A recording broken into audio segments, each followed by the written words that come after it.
అంబటి రాంబాబుని సత్తెనపల్లి నుంచి గుంటూరుకి ఎందుకు మార్చారు, మరి టీడీపీని ఎదుర్కోగలుగుతాడా అనే విషయాలు అయితే తెలుసుకుందాం. దీని గురించి అయితే మాట్లాడేందుకు ప్రస్తుతం మనతో పాటు సీనియర్ జర్నలిస్ట్ దుర్గా వడ్లమణి గారు ఉన్నారు. నమస్తే అండి. నమస్తే అండి.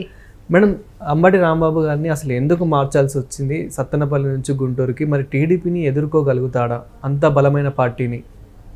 ఆయన మార్చమని అడగలేదు, జగన్మోహన్ రెడ్డే మార్చారు చెప్పాలంటే. అంటే మీరు అడగచ్చు ఎందుకు మార్చారు అని. ఇంతకుముందు సత్తెనపల్లిలో ఒక్కసారే గెలిచారు అంబటి.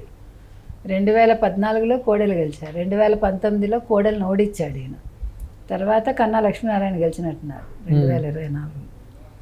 గుంటూరులో మొన్న గల్లా మాధవి గెలిచారు 51,000 ఓట్ల మెజార్టీతోటి.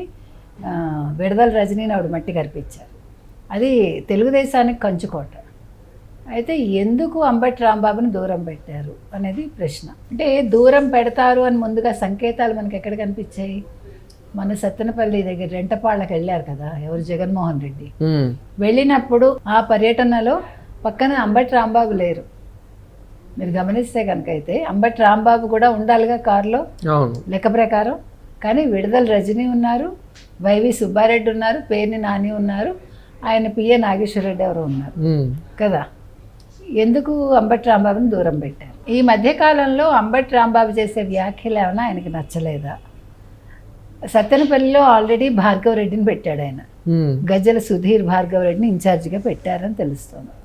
సో అంటే ఈయనకు ఉద్వాసం చెప్పారంటే ఈయన మరి గుంటూరు వెస్ట్లో ఎలా నెగ్గుకొస్తారు?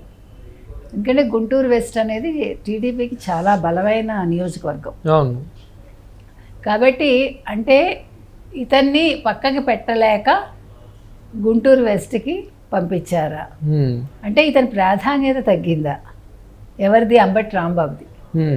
అంబటి రాంబాబు ప్రాధాన్యతని తగ్గించే క్రమంలో అంబటి రాంబాబుని సత్తెనపల్లి నుంచి గుంటూరు వెస్ట్కి పంపించారు. ఎందుకంటే సత్తెనపల్లిలో ఆయన 2 సార్లు ఓడిపోయి ఒక్కసారి నెగ్గారు. కాబట్టి గతంలో ఆయన వ్యాఖ్యలు చూసుకుంటే మనం, ఆయన పోలవరం విషయంలో ఈ పోలవరం నాకే అర్థం కాలేదు, ఇంక ఈ ప్రపంచానికి ఏం అర్థం అవుతుంది అని కదా. ప్లస్ ఇప్పుడు ఇంకొకటి ఇక్కడ యాక్చువల్గా అంబటి రాంబాబు కొంచెం టైం బాగుందేమో, లేకపోతే మొన్న రెంటపాళ్ళకి ఆయన కూడా కారులో ఉంటే ఆయన మీద కూడా కేసు నమోదయ్యేది కదా. సో అలా తప్పించుకున్నాడు ఆయన. సో ఒక చెడులో ఒక మంచి. ఇప్పుడు వాళ్ళందరి మీద కేసు నమోదైంది. A2గా జగన్మోహన్ రెడ్డి, A1గా రమణారెడ్డి డ్రైవరు, AR కానిస్టేబుల్, తర్వాత వరుసగా విడుదల రజని, వైవి సుబ్బారెడ్డి, పేర్ని నాని, నాగేశ్వరరెడ్డి అందరూ కూడా. సో ఆ రకంగా ఆయనకి ట్రాన్స్ఫర్ చేయడం మంచిదైందా? అంటే ముందే ఇది నిర్ణయించారా లేకపోతే ఇప్పుడు కొత్తగా నిర్ణయించారా మనకు తెలియదు. ఇవాళ 175 నియోజకవర్గాల ఇన్ఛార్జీలు, మాజీ మంత్రులు, మాజీ ఎమ్మెల్యేలు, మాజీ ఎంపీలు, ఈ 10 మంది ఎమ్మెల్యేలు, తర్వాత మిగతా వాళ్ళకి సంబంధించిన అందరినీ కూడా ఇవాళ పిలిచి ఆయన మీటింగ్ పెట్టుకున్నారు. సో మీటింగ్లో కొన్ని మార్పులు చేర్పులు ఉంటాయని అనుకున్నారు. ముఖ్యంగా ఇప్పుడు వైసీపీకి ఉండే లక్ష్యం ఏంటంటే ఎలాగ తెలుగుదేశం కూటమిని మనం ఎదుర్కోవాలి, నెంబర్ 1. ఎలాగ తెలుగుదేశం కూటమిని బదనాం చేయాలి, ఎలాగ తెలుగుదేశం కూటమి ఇస్తున్న పథకాల మీద నెగిటివ్ ప్రచారం చేయాలి.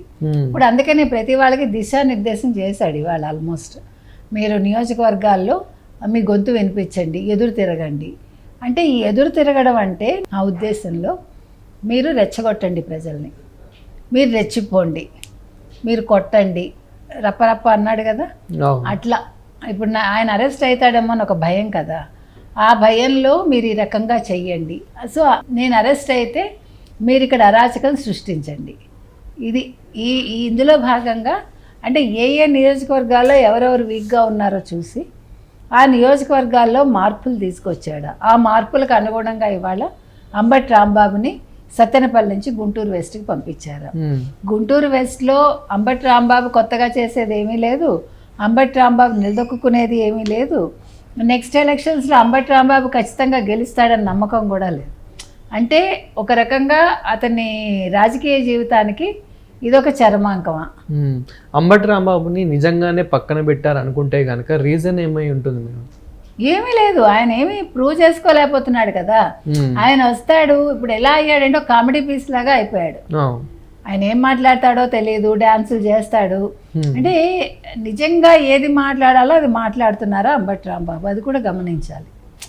ఏదో వస్తాడు, మాట్లాడతాడు, దాని మీద అందరూ కూడా సెటైర్లు వేసుకుంటున్నారు తప్ప కాంక్రీట్గా ఏది మాట్లాడటంలే. నిజంగా బలంగా ఏదైతే ప్రజల్లోకి తీసుకెళ్లాలో తీసుకెళ్ళటంలే, ఆయన వల్ల కావట్లేదు. అందుకని ఇవాళ జగన్మోహన్ రెడ్డి నిర్ణయం తీసుకుని ఉండొచ్చు. ఏది ఏమైనా ఇవాళ అంబటి రాంబాబుని మార్చడం వల్ల సత్తెనపల్లికి వచ్చే నష్టము లేదు, గుంటూరు వెస్ట్కి వచ్చే లాభము లేదు, అసలు వైసీపీకి దీనివల్ల కలిసి వచ్చేది ఏమీ లేదు. ఊరికే జగన్మోహన్ రెడ్డి గారు కోపం వచ్చి పని చేశాడా? లేదు, సర్లే అంబటి రాంబాబుని ఒకసారి మార్చి చూద్దాము అని అనుకున్నాడా ఆయన? మరి ఎందుకు ఈ నిర్ణయం తీసుకున్నారు?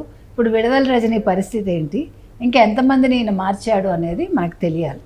అంబటి రాంబాబు పరిస్థితి కనుక ఇలానే ఉంటే మరి టీడీపీలోకి వచ్చే అవకాశం ఏమైనా ఉందా? టీడీపీలోకి తీసుకునే అవకాశం ఉండదండి, ఖచ్చితంగా ఉండదు. ఏమైనా ట్రై చేసుకుంటే జనసేనలో ట్రై చేసుకోవాలి, కానీ జనసేనలో కూడా తీసుకోరు కదా. పవన్ కళ్యాణ్ తీసుకుంటారని నేను అనుకోను ఖచ్చితంగా. కాబట్టి ఇప్పుడు కొంతకాలం నడుస్తుంది, ఇంకా 4 ఏళ్ళు ఉంది కదా. ఈ 4 ఏళ్లలో ఆయన ఇట్లాగే కింద మీద పడి ఏదో రాజకీయం చేసుకుంటాడు.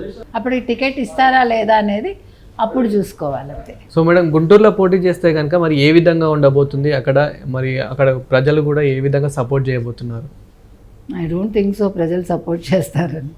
ఏమీ చేయరు, అది ఆల్రెడీ తెలుగుదేశానికి కంచుకోట. అది ఇప్పుడు కొత్తగా అంబటి రాంబాబు వస్తే ఆయన చూసి వీళ్ళేమన్నా రండి రండి అని హారతలు ఇస్తారా? లేదు, అబ్బా భలే వచ్చారే రండి నెక్స్ట్ వైసీపీకి వేస్తామంటారా? ఏది ఉండదండి. ఇప్పుడు అంబటి రాంబాబు ఏం చేయాలో ఆలోచించుకోవాలి. ఆయన నియోజకవర్గం పర్యటించగలరా?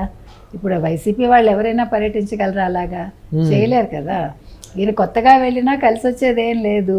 ఇంకో 4 చివాట్లు తిని రావాలి, లేకపోతే 4 ఏదైనా కామెడీగా ఏదైనా మాట్లాడాలి తప్ప ఇప్పుడు మీకు అంబటి రాంబాబు వల్ల కొత్తగా కలిసి వచ్చేది వైసీపీకి ఏమీ లేదు.